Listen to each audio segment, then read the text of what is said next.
So these are some of the things that I will be discussing in my book. I'll give you an example of the chapter about African socialism. African socialism, which led to dictatorship, which led to rebellions, and the rebellions were mostly from the chiefs.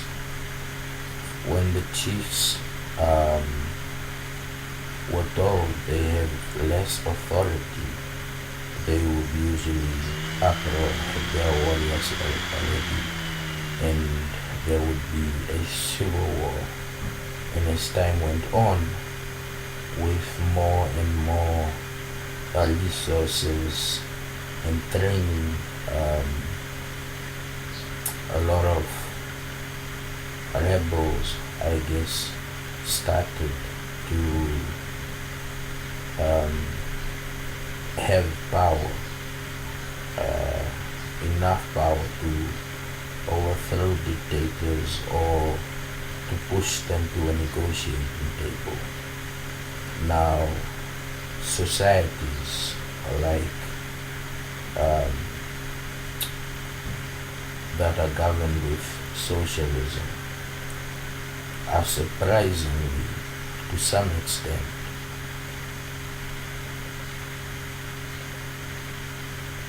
woke, but they lack the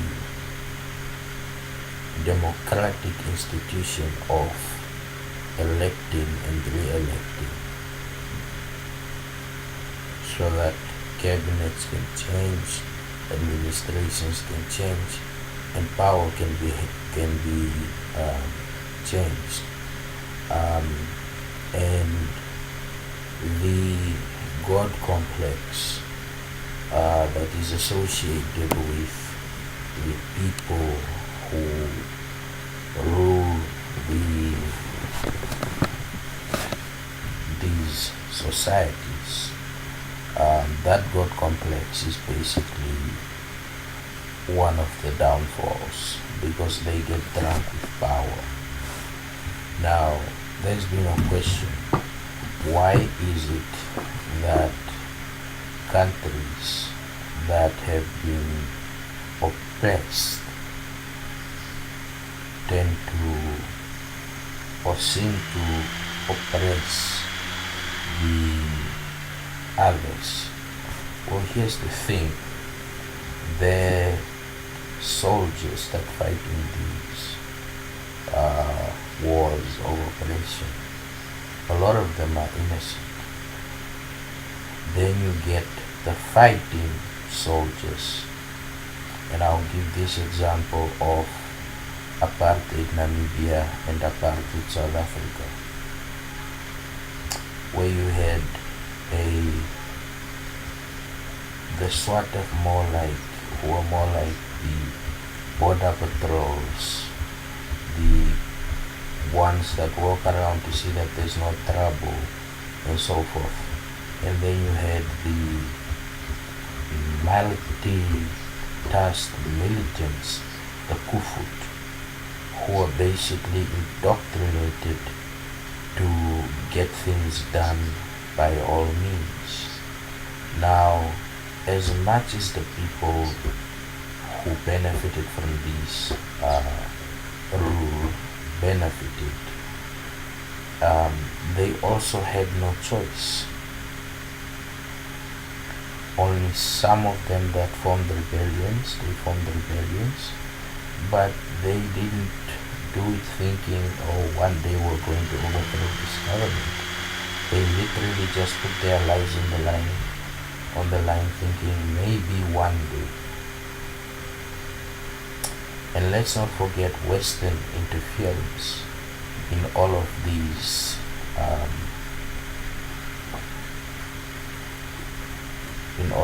events, as the West was talking about how bad it is in the South. segregation was very real at that same time. So the view from them was really one of how to control both sides so that they can control whatever gains they can gain from the natural resources. It was the old imperial colonial principle of thinking.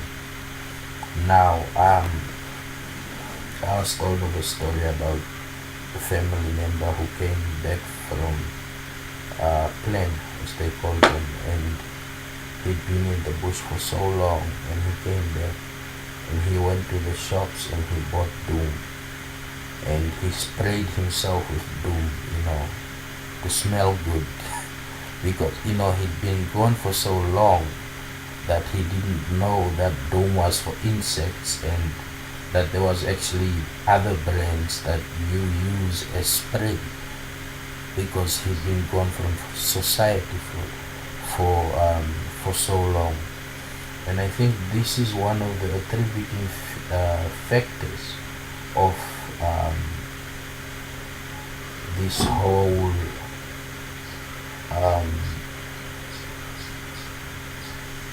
war, internal war of words or biases or racism or whatever that we have. It is because, for one, people who benefited from the apartheid regime don't want to admit that they benefited from it, because it will make them complicit, right? And when it makes them complicit, immediately you are a racist, because it was a racist rule. And so they try to shy away from that fact because of that mere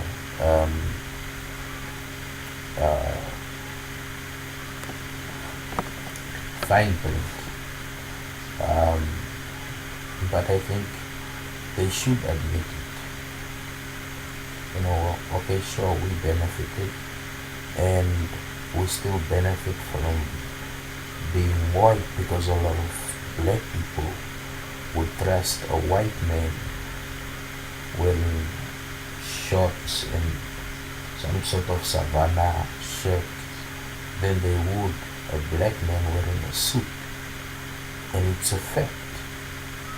They would say the white guy is the boss, the black guy works for him. And these are biases. So it's not pure racism, but biases. And then there is the self-preservation. The self-preservation factor, which came from the Voortrekker movement, when the Boers or Afrikaners thought that they were going to go extinct, like they would just die.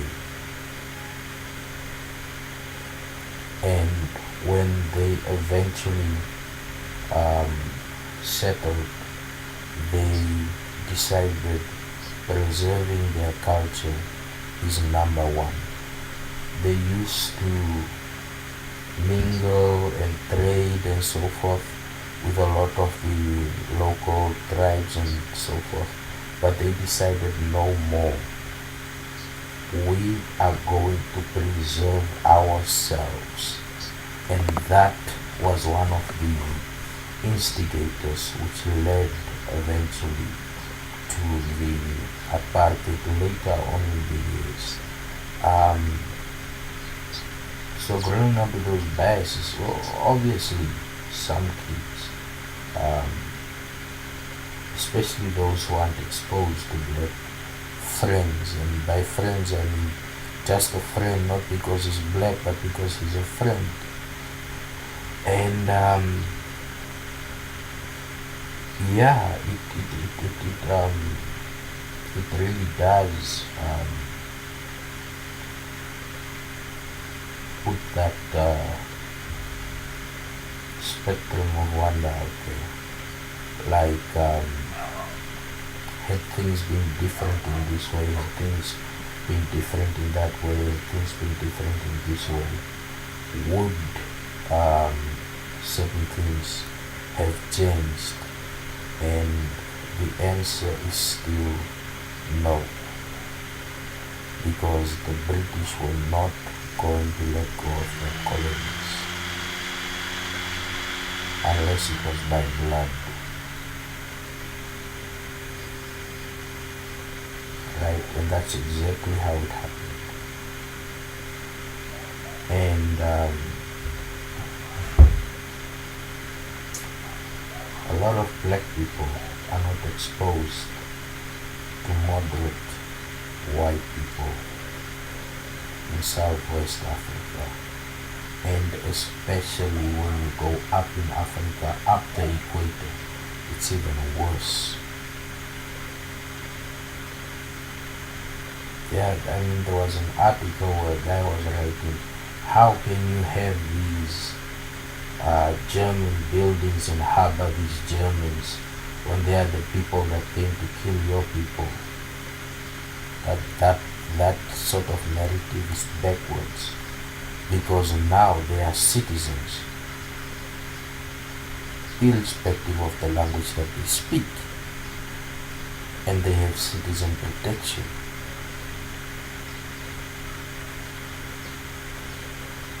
Right? So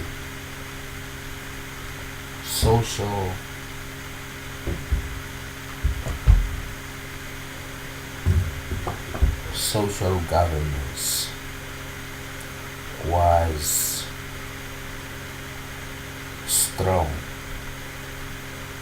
I would say it was stronger than a communist government, because it was the type that would, socialists were the type that would actually leave some form of institutions, and if the country becomes democratic, they would then still have access to those institutions. And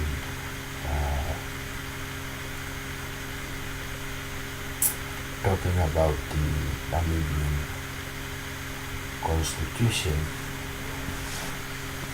I think the Namibian constitution was a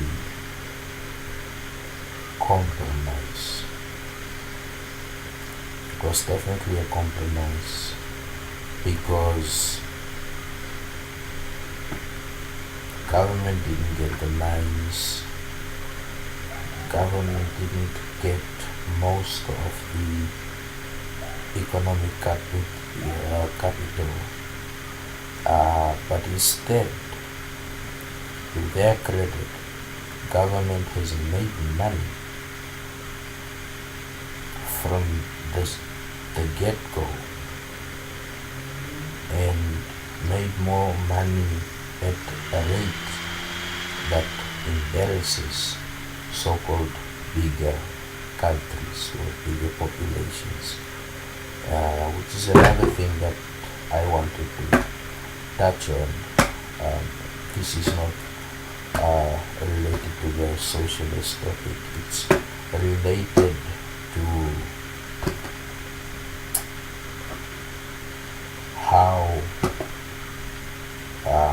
how the world looks at nations, which nations are relevant, and it's completely biased. Namibia is a huge country, much bigger than any country in Europe. A bunch of them could fit in Namibia, right? So, but it has a very small population because of the German genocide. They killed off a lot of people. They even killed kids. They wanted to exterminate the Nama and the Damaros. so that they could have access to the cattle and the land. Um, but as smaller population as it is, it has a lot of potential in terms of minerals, in terms of scouting for new mining endeavors, archaeology, geography. We happen to have the oldest desert in the world on this planet. What is underneath that? Alright. So I guess, we have diamonds. We have a lot of diamonds. But I guess it's about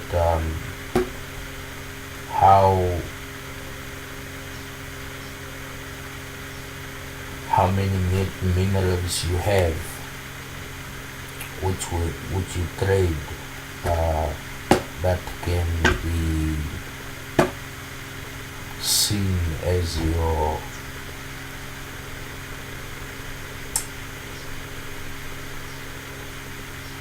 value, basically, when it comes to the world.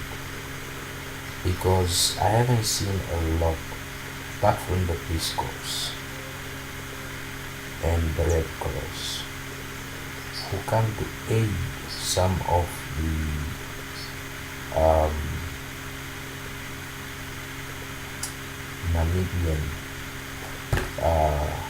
Namibians that live in poverty.